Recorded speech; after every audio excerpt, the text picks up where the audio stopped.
اللہ کہتے ہیں انا انزلناہ فی لیلۃ مبارکہ انا کنا منذرین، کہ ہم نے اسے ایک بڑی ہی خیر و برکت والی رات میں نازل کیا ہے کیونکہ ہم لوگوں کو متنبع کرنے کا ارادہ رکھتے تھے۔ فیہا یفرق کل امر حکیم، یہ وہ رات تھی جس میں ہر معاملے کا حکیمانہ فیصلہ کیا جاتا ہے۔ امرن من عندنا، ہمارے حکم سے صادر کیا جاتا ہے۔ انا کننا مرسلین، اور ہم ایک رسول بھیجنے والے تھے۔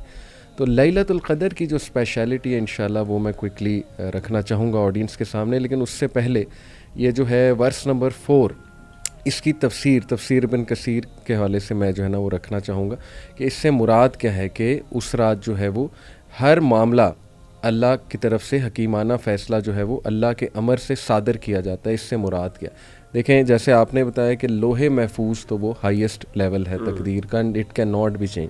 تو مفسرین کہتے ہیں اس سے مراد یہ کہ لوح محفوظ سے انسٹرکشنز اینجلز کو دی جاتی ہیں کہ اب یہ کرو، اور اٹ ڈپینڈز اپون کہ وہ بندہ کیا اعمال کر رہا ہے اس رات کو، یعنی وہ اس کے اعمال پہ ہی ڈپینڈنٹ ہے۔ جیسے ابن عباس نے کہا نا کہ ایک شخص جو ہے وہ کھیتوں میں کام کر رہا ہوتا ہے اور اسے نہیں پتہ ہوتا کہ اس سال اس کی موت لکھی ہوتی، یعنی ہر سال کے مطابق جو ہے وہ چیزیں چینج ہوتی ہیں، لیکن وہ چیزوں کا چینج ہونا لوح محفوظ میں آلریڈی جو ہے وہ درج ہے۔ بہرحال یہ تو بہت آپ نے ماشاءاللہ اس میں ڈیٹیل ڈسکشن کی ہے۔ میں لیلۃ القدر کی رات کے حوالے سے ایک تو جنرلی رات کو اٹھنا کتنا بابرکت ہے، اور سوچیں گے لیلۃ القدر کی رات کو اٹھنا پھر اس کا کیا لیول ہوگا۔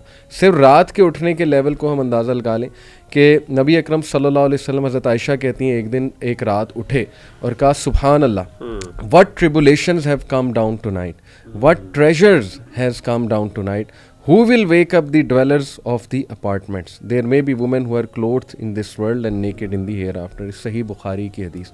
یعنی یہ تو ویسے ہی اتنی بابرکت چیز ہے کہ انسان رات کو اٹھے قیام کرے، تو امیجن کہ وہ رات جو 1000 months کے برابر ہے، اس رات کو اٹھ کے کرنا وہ اس کی کیا ہی شان ہوگی۔ الحمدللہ، تو اللہ ہم سب کو لیلۃ القدر جو ہے وہ عطا فرمائے۔ اور لیلۃ القدر کے چند انشاءاللہ میں کوئکلی بینیفٹس لوگوں کے سامنے رکھنا چاہوں گا فار موٹیویشن پرپز۔ سب سے پہلی بات یہ وہ رات ہے جس رات قرآن مجید نازل ہوا، یعنی بہت عزتوں والی جو ہے وہ رات ہے اللہ کی طرف سے۔ پھر یہ کہ یہ 1000 مہینوں سے بہتر ہے۔ پھر یہ کہ اللہ سبحانہ تعالیٰ نے اس کو مبارک کہا ہے سورہ دخان کی روشنی میں، اور مبارک کی وجہ، اچھا اس پہ ایک انٹرسٹنگ میں اوپینین آپ کو بتاتا ہوں، یہ ہمارے اسلاف کا اوپینین ہے۔ الخلیل ابن احمد کہتے ہیں کہ اٹ واز کالڈ لیلۃ القدر because the earth is constructed by the great numbers of angels on that night, and قدر مینس کنسٹرکشن۔ انہوں نے کہا کہ اس میں اتنے اینجلز تعداد میں نازل ہوتے ہیں، اور سب سے بڑی بات حضرت جبرائیل علیہ السلام روح وہ نازل ہوتے ہیں۔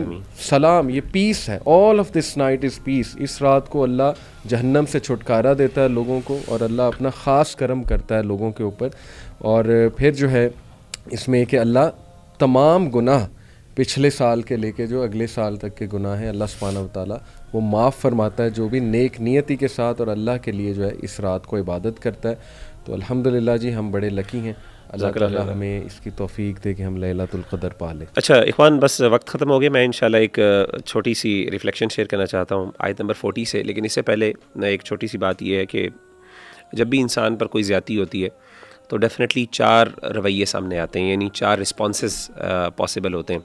ایک ہوتا ہے ظاہر ہے کہ ایک بندہ جو ہے اس کو معاف کر دے، ایک ہوتا ہے بندہ بدلہ لے لے، تیسرا ہوتا ہے کہ انسان اس سے بڑھ کر زیادتی کرے جس طریقے سے عام طور پہ ہوتا ہے، اور چوتھی چیز یہ ہے کہ انسان جو ہے اس کے ساتھ نیکی کرے، کوئی احسان کر دے، یعنی اس سے زیادتی کی لیکن آن the return on the country انسان اس کے ساتھ احسان کرے۔ تو یہ آیت نمبر 40 ہے سورہ شورا کی۔ اللہ تعالیٰ فرماتے ہیں وَجَزَاءُ سَیِّئَةٍ سَیِّئَةٌ مِثْلُهَا، کہ برائی کا جو بدلہ ہے وہ برائی ہے، یعنی اس کے برابر۔ فمن عفا، جس نے معاف کر دیا، وَأَصْلَحَ، اور اصلاح کر دی، فَأَجْرُهُ عَلَى اللَّهِ، اس کا اجر اللہ پر ہے، إِنَّهُ لَا يُحِبُّ الظَّالِمِينَ، اللہ تعالیٰ ظالموں سے محبت نہیں کرتے۔ تو شیخ عبد الرحمن السعدی رحمہ اللہ جو تفسیر السعدی کے مصنف ہیں، وہ فرماتے ہیں کہ یہاں پہ اللہ تعالیٰ نے، ویسے انہوں نے 3 رسپانسز بتائے لیکن میں نے اس کو 4 میں ڈسٹریبیوٹ کر دیا۔ وہ کہتے ہیں کہ اس میں 3 اللہ تعالیٰ نے درجات بیان کیے ہیں۔ پہلا درجہ یہ ہے کہ انسان جو ہے وہ اصلاح کرے، یعنی احسان کرے، یہ ہائیسٹ درجہ، کہ ایک بندے نے زیادتی کی، آپ اس کی اصلاح کریں، اس کی کریکشن کر دیں، اس کو سمجھا دیں پیار محبت سے، معافی بھی ہوگی، معافی تو ہے ہی ہے اوبیسلی، لیکن اس کے ساتھ اصلاح کر دیں۔ دوسری چیز یہ ہے، وہ کہتے ہیں کہ اس سے کم درجہ ہے کہ انسان معاف کر دے لیکن ٹھیک ہے اصلاح نہ کرے۔ تیسری درجہ کیا ہے کہ بدلہ لے، لیکن بدلہ بھی صرف اتنا جتنا اس نے کیا، اتنی زیادتی، اس نے ایک تھپڑ مارا تو آپ بھی مار لیں، ٹھیک ہے، اس کی اجازت شریعت نے دی ہے۔